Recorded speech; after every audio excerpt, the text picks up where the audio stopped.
Hello there and welcome once again to The Verdict. Mick Cornett with Kent Meyers. We're here every week meeting interesting people and dealing with topical issues. And boy, is this a topical issue. It is. Our topic is Roe versus Wade.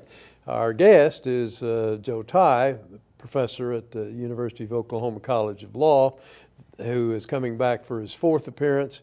We're going to talk about whatever he wants to talk about in that regard, including the leaked opinion, and he's going to tell us secretly who did it. No, I'm teasing. He's not going to do that. But it should be an interesting show. The ramifications go well beyond what I thought were present, and we'll find out from Joe. Joe Tye is our guest today on The Verdict. We'll be right back.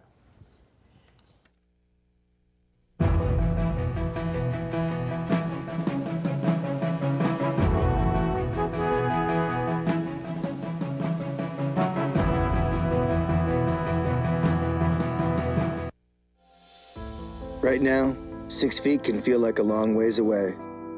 But from 6 feet, we can still smile at each other.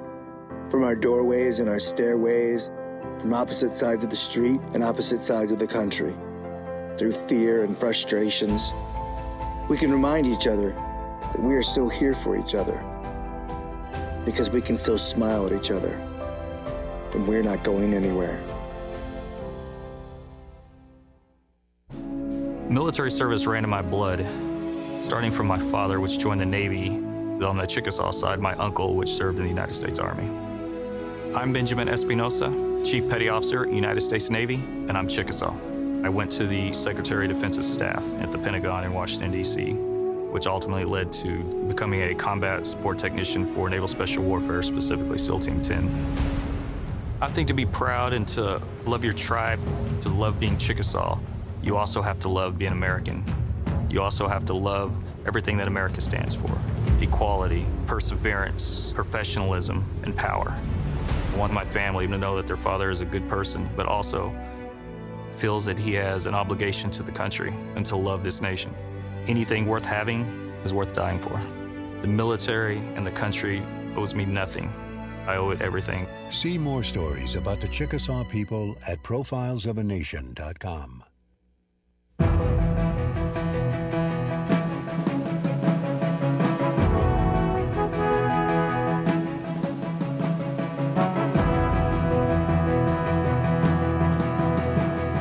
Welcome back to the set of The Verdict. Mick Cornett with Kent Meyers, and Kent's going to introduce today's guest.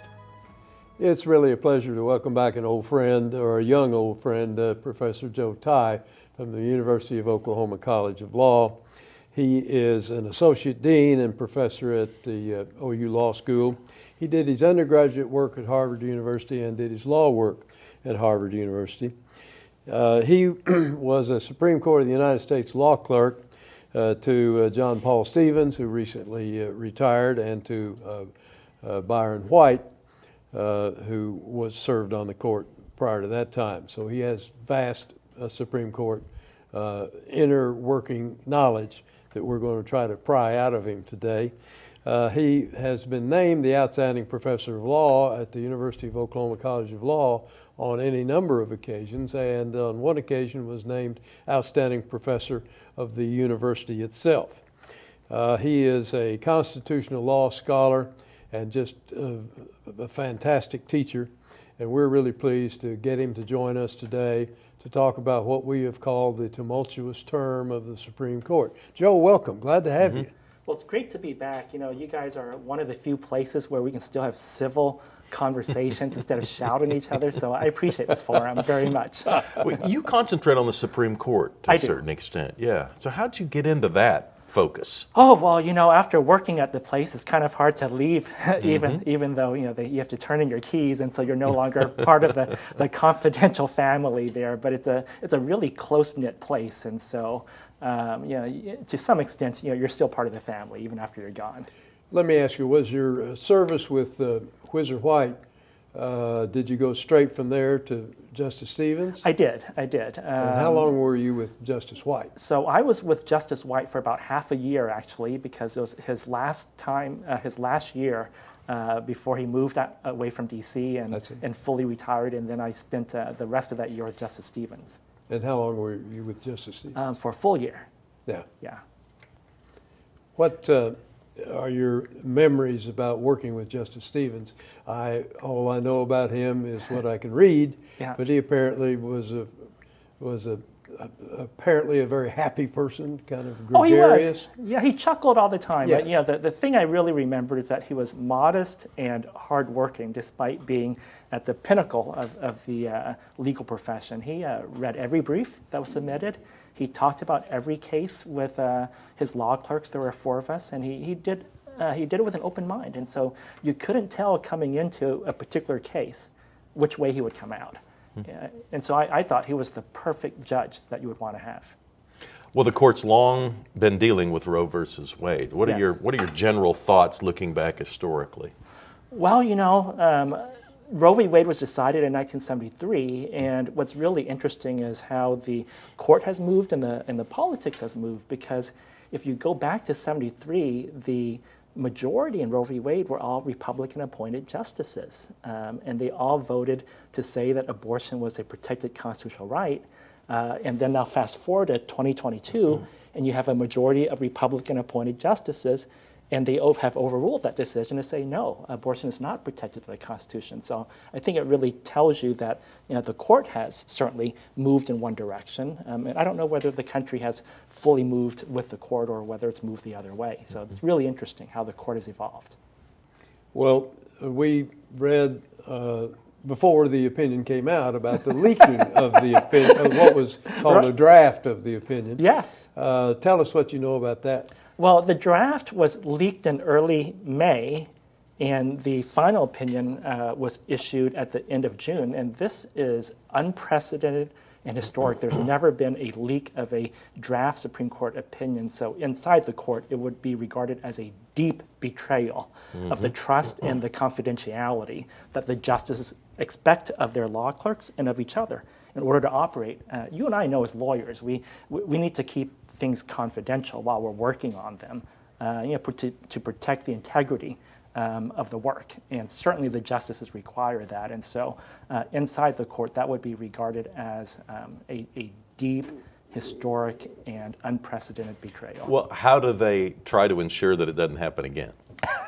Well, you know, I don't know how they do that, because, you know, the kids have cell phones, and, you know, everyone that works on these opinions have their fingerprints on them. The justices certainly can take these opinions home, and so their families would have access to them. They can limit what the law clerks and employees do with them inside the court, but ultimately it's a system that relies on trust. And I think you mentioned to me in one of our earlier conversations that there's been no law broken by the leaking of the opinion, because there's no law requiring that they not be leaked. Right. It's a kind of a funny thing, but, you know, we have all sorts of laws about top secret documents, you know, for the executive and for the military, but there is no law that protects or guards the Supreme Court's work product. And so it's really based on a system of tradition and trust. So no laws were violated by the leak, but certainly norms and expectations. Well, which political side would benefit from a leak like this? You know, it's really interesting. Agatha Christie's famous detective Hercule Poirot once said, you know, I suspect everyone. And you really can, which makes it fascinating, right? For any crime, you look at 2 things, opportunity and motive. And of course, if you look at opportunity, the justices, their families, the law clerks, you know, the other employees in the court, even the janitors have access to these opinions in a way, because they're there in the offices. And so a large number of people have the opportunity. In terms of motive, the first suspects were on the left. The thinking was that someone was, you know, sounding the alarm, right, hitting the glass, breaking the glass, and sounding the alarm, both for the general public and perhaps for political allies in Congress and in the White House, to try to, you know, preempt and maybe protect the right to abortion before the Supreme Court rules on it, and maybe pressure a justice that's on the fence, facing this public backlash, to maybe vote the other way. So the initial suspicion was on the left. But then the thinking was, well, hold on a second, maybe it's on the right, because maybe someone on the right was afraid that a justice would change his vote and uphold Roe v. Wade. And the way to sort of stiffen their backbone was to leak the opinion so that they wouldn't seem weak in the face of public opinion and public backlash, and that would really freeze the votes. Did the leaked opinion pretty well conform to the ultimate opinion? It did.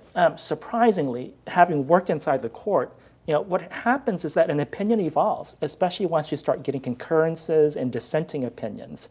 But this one, after it leaked, it did not change substantially. And what that really tells you is that the leak probably hardened views inside the court, and probably the justices that originally voted to overturn Roe v. Wade, they didn't want to appear to have been pressured by the leak to change their views. Where are we now? What's the current status of Roe v. Wade? It's overruled. It's history. So Roe v. Wade said that the right to abortion, the right of a woman to choose whether to terminate or to continue a pregnancy, was protected as a component of liberty that's protected by the 5th and 14th Amendments of the Constitution. So that's pretty strong protection. That's pretty strong protection. Now, this new opinion says no. The liberty protected by the Constitution does not include the right to abortion. So without the constitutional guardrails, each state and even the federal government gets to decide, are we going to protect the right to abortion? Are we going to criminalize abortion?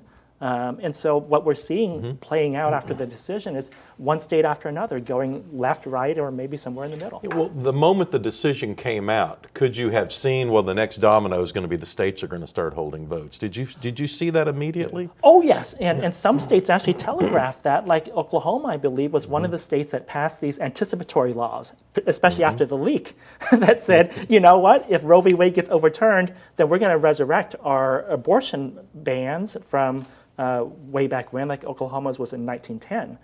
Other states went the other way and said, you know what, we're going to pass laws to protect the right to abortion before this opinion comes out. Let's jump to a break. Professor Joe Tye from the University of Oklahoma's Law School is our guest. We're discussing Roe v. Wade and some other ideas that Joe wants to bring to light. We'll be right back on The Verdict.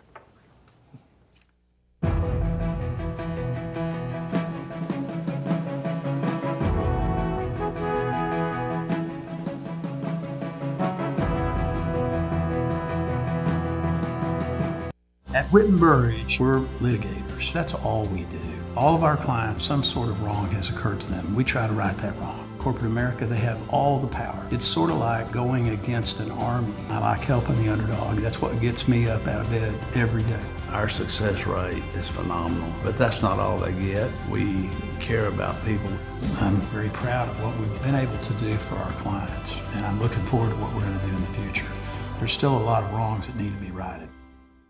OU Law has a history and heritage that are unparalleled. At the University of Oklahoma College of Law, we empower our students to pursue the career of their dreams. We have the highest U.S. News ranking ever achieved by an Oklahoma law school. We are the first law school in the country to launch a college-wide digital initiative. And this year, our competition teams ranked number 2 in the nation. OU Law, generations of excellence, limitless possibilities. One of the best kept secrets about the post 9/11 GI Bill benefit is that it can be used at a trade school or a technical school, and it doesn't have to be used at a university or college. These are benefits that the veterans have earned through their service, and they should take advantage of it. Veterans really need to understand that there are many resources offered by the Oklahoma Department of Veteran Affairs. They are there to help you find the right school for you, the school that will help you and your family make great steps into your future.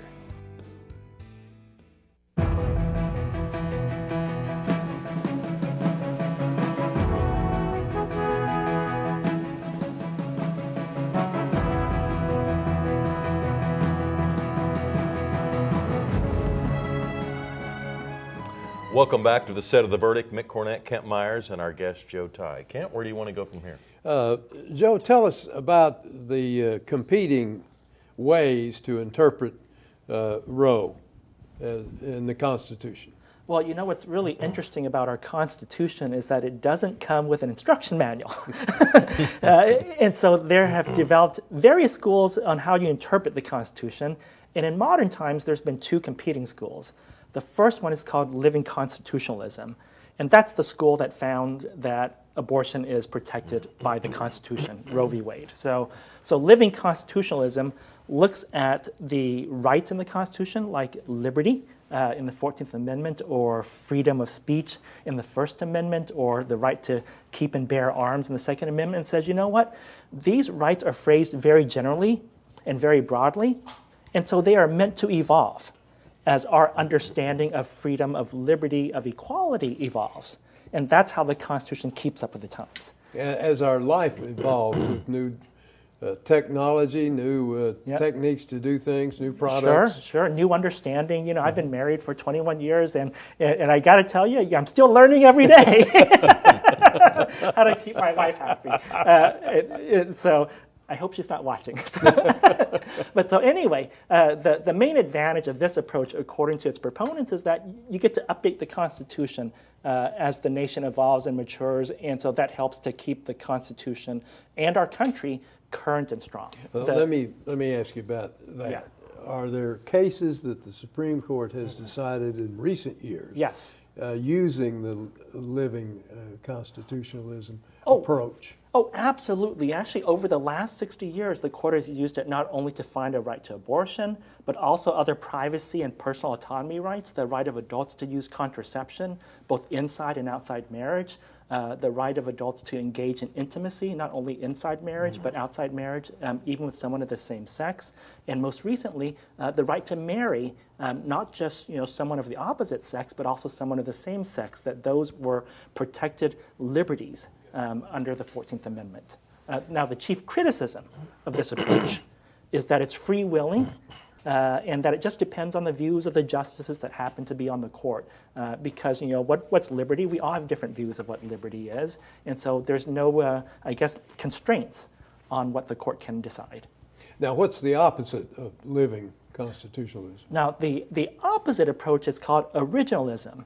And this competing approach says, no, words like liberty or freedom, they mean what they meant when they were passed. And so the Bill of Rights was enacted and ratified in 1791. The 14th Amendment was ratified in 1868. And so the Constitution only protects liberty, equality, freedom to the extent that it existed in those times. And so that was the approach taken by the court this summer when it overruled Roe v. Wade. It said, look, if you look at the right to abortion, it did not exist in 1791. It did not exist in 1868. In fact, abortion was largely criminalized. And so you can't say that it is a liberty protected by the Constitution. Well, when we talk about the living constitutionalism, there's a lot of other issues that could be put before the court, I would assume. That's right. And the split this summer over whether to affirm or overrule Roe v. Wade was really a split over how to interpret the word liberty in the Constitution. And that can affect other rights too. As I mentioned, the right to contraception. And that's really interesting because contraception was recognized by the court as a liberty protected by the Constitution under living constitutionalism in the late 60s and 70s. But of course, if you go back to the 18th and 19th century, contraception was outlawed in a lot of states. And so you could also make the argument that contraception is not protected by the Constitution, and therefore states can ban it if they want. And we can talk about same-sex marriage and other rights that are protected under living constitutionalism. I think those are on the chopping block. Well, was Justice Scalia an originalism advocate? Justice Scalia was the originalist on the Supreme Court, if you will. He was the chief advocate for originalism on the modern court. Before him, the court was largely adopting a living constitutionalism approach in the 1960s and 70s and recognizing a lot of those modern rights now that probably, or at least are up for grabs. Well, let me ask you another question. Are there members of the court today that voted to overturn Roe v. Wade that in previous votes have voted to use the living constitutionalism approach? Not the majority of 5 that voted to overturn Roe v. Wade. Chief Justice John Roberts did not join that opinion. Right. And Chief Justice John Roberts actually does not really adhere to one theory of interpretation or another. I think he kind of views adopting one philosophy or another, as really beyond the scope of being a judge. He likes to just decide cases as narrowly as possible. Well, what do you think the legal consequences are going to be of this decision? Well, we've already seen that play out state by state, right? Some states like Oklahoma have chosen one path and banned abortions. Other states, including surprisingly Kansas, have chosen another path to protect the right to abortion. And that's going to play out across the country. And I think the next stage will be maybe banning other rights that are based on living constitutionalism and seeing what this Supreme Court does with it. So far, is Kansas the only state that's had a vote? Kansas is the only state that's put it up to a vote by the people, by the voters, rather than by legislatures. So yes. If the court, I realize we're speculating here, yes. But if the court should decide in a subsequent opinion that the same-sex marriage protection does not exist, yes. Does that mean that those that are of the same sex and have been married are no longer married, or does that just mean you can't do it in the future? Well, that's how I know that you're a lawyer and a good lawyer, because you're thinking about the practical consequences on tens of thousands of people, right? Yeah. But that would be an open question. At least if the court says same-sex marriage is not part of the marriage right protected by the Constitution, at least going forward, states can say no more same-sex marriages. Now, can states undo the same-sex marriages that were already in existence? I think that's a harder question, and I think the court's not going to roll the clock back like that. And that really brings up an interesting school of thought about the Supreme Court. And what Justice Brennan once said was that the most important rule of constitutional law is the rule of five. If you get 5 justices, 5 votes, you can do anything, right? If you don't, you can't. And I suspect, because there's been a long campaign, political and legal, to overrule Roe v. Wade, that's how that was accomplished. I don't think there's the same kind of political and legal support to overturn same-sex marriage. I think the country, in a way, has kind of moved on from that. What else is the court dealing with these days? My gosh, what is it not dealing with? So one thing that you can say about this court is that there is a solid conservative majority of at least 5 justices, sometimes 6 if you add the Chief Justice, who tends to be a little bit more in the middle. They decided a major gun rights case this summer that I think we'll talk about in the next installment of this show. They have affirmative action up for grabs this term. They've decided some major religion cases. And so they are really, I think, confident and I think eager for change. I noticed that you included the danger of political backlash if a certain decision, whatever it might be, is made. Is that an appropriate consideration for a Supreme Court justice to consider is there going to be a backlash or not?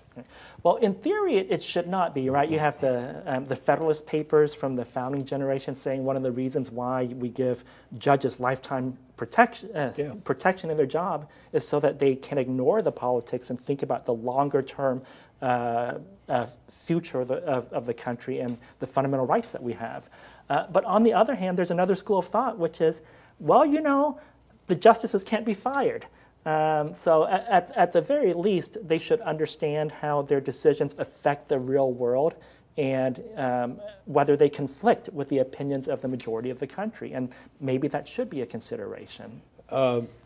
If you are firmly entrenched in the originalism theory, that would not be particularly persuasive, I take it. Exactly. So the originalists would say one benefit of just looking to history as to what rights are protected or not is that you then don't factor in political considerations.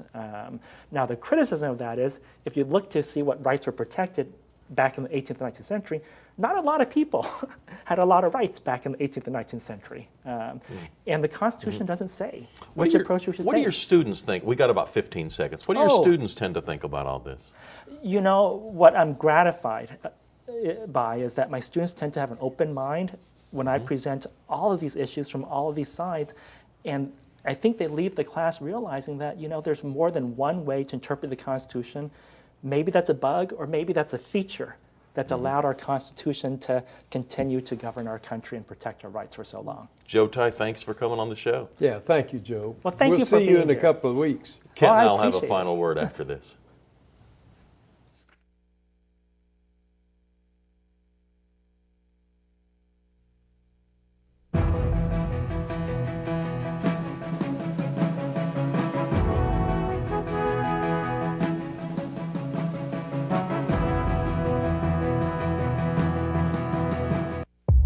This is the epidemic of my generation. This is my HIV. This is my Black Plague.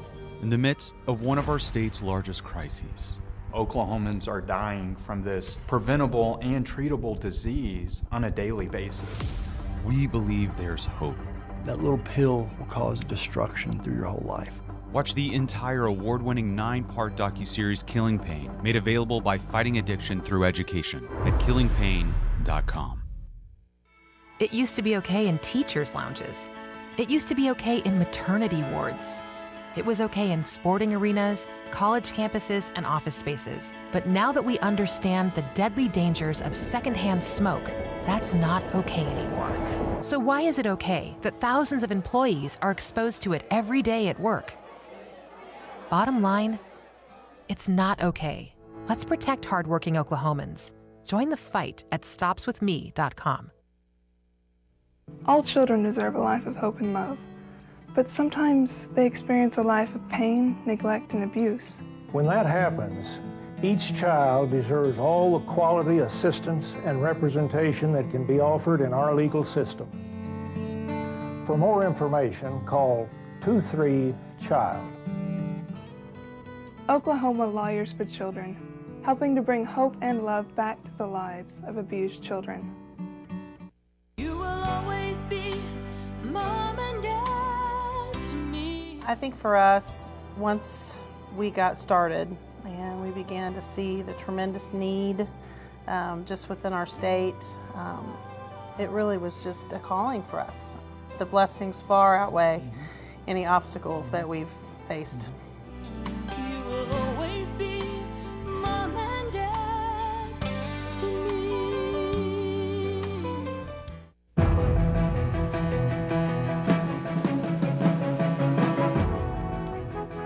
We're back on The Verdict, wrapping up a show of Joe Ty. Thanks for joining us, and we'll see you next week.